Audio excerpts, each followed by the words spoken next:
Welcome to Perspectives. I'm Terry Bowers sitting in for Sam Jones today. Our first guests are Alice Blue with the Jewish Federation of Tulsa and Kelly Bayles with the Tulsa City-County Library.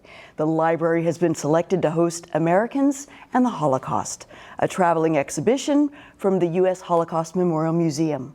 Welcome to both of you. Thank you. Thank you. Well, let's just start with how Tulsa became involved, because you're one of just a few, or 50, that were selected to have this exhibition. How did that happen? Yeah, so Tulsa City-County Library was part of a competitive application process to receive this exhibit through a partnership with American Library Association and the United States Holocaust Memorial Museum. So we are one of 50 libraries from nationwide selected to host this exhibition from 2024 to 2026, and we're really honored to be one of the libraries selected. And so tell me about what that was like for your organization to find out that we were going to be able to host it. Well, we have been working with the library probably for the last 25 years.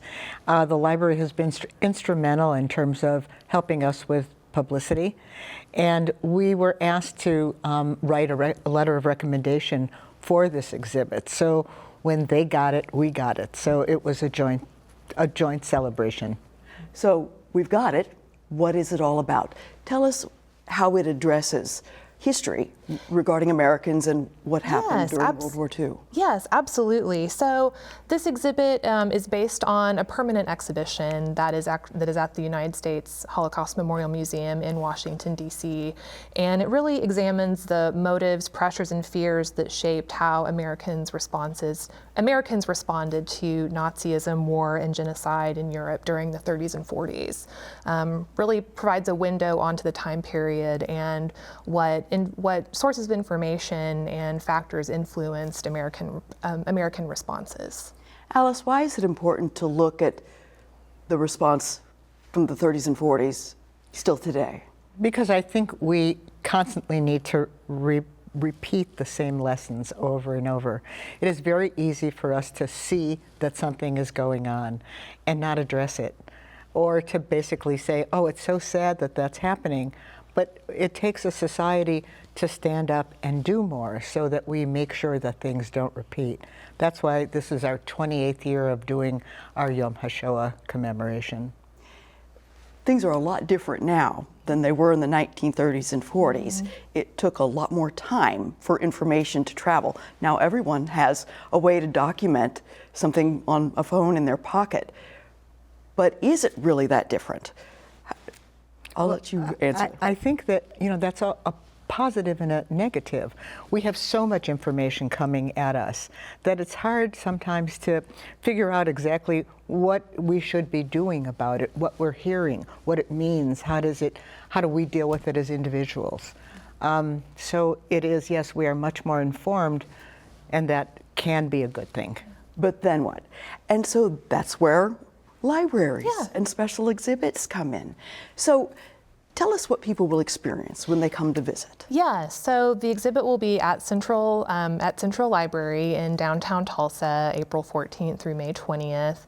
It'll be on the first floor, so one of the first things you see as you come in. So there'll be information with panels, which I think you're seeing played back there. There's also interactive pieces, so you'll see newsreel footage, you'll see contemporary newspaper reporting about the Holocaust as it unfolded in real time.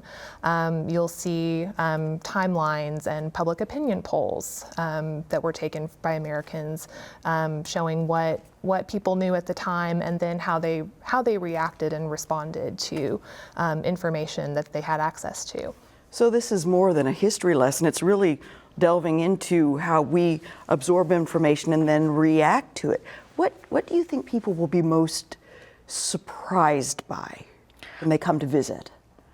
I have found in speaking as a child of survivors that people want to hear, they want to see what other people saw, and they want to hear actual stories about what happened. So there's a real hunger for us to, I think, delve into history, and it's relatively recent history, to see what we are like and what we were like. you somewhat led me into my next question. You said you're a child of a survivor? Of 2 survivors. Tell me about that. I think I feel an obligation to carry on my parents' stories. It's ironic because my mother would not be able to talk about it. And I think what that did to my sister and myself is it gave us the obligation to tell her story because she wasn't able to, and to tell my father's story. So I think that knowing that there's something alive still that touches the Holocaust is really very important, especially now that so many survivors have passed and are passing. Right, we're losing the firsthand telling of the story, and so we're having the retelling, Right. which that's just one example of how that happens historically. And so for a library to be able to do this, you're not just documenting from one generation to the next, you're documenting forward and forward and forward. Yes, absolutely. So what age do you think will be most impacted? Right, so we do have opportunities for schools to schedule field trips to visit the exhibition, as well as just outside community groups and just library visitors. It is recommended for middle schoolers, middle school, high school students and up for the content. So we are really looking forward to being able to share this material with students and share the exhibition with them. And are there opportunities to discuss on site if they find material unsettling or want to learn more? Are there opportunities to have that discussion? Yeah, absolutely. And that's where we have a wealth of library resources that if people want to learn more or investigate deeper into this history, we can connect them with that.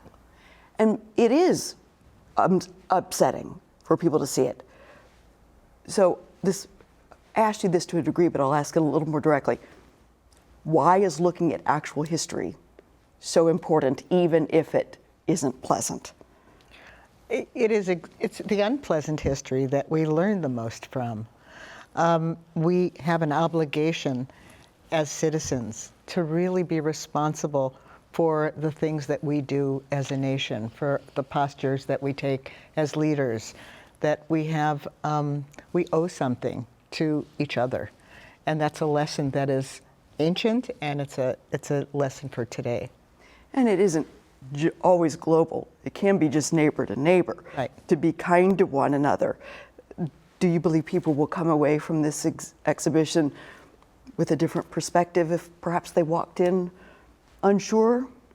Yeah, and I think the exhibition covers themes that are evergreen in our history, and the exhibition is really not designed to provide answers, but to provoke questions and critical thinking among our visitors. So we want people to think about how would they react, and what would they how would they respond, and what would they do, and what lessons might they carry forward from this history.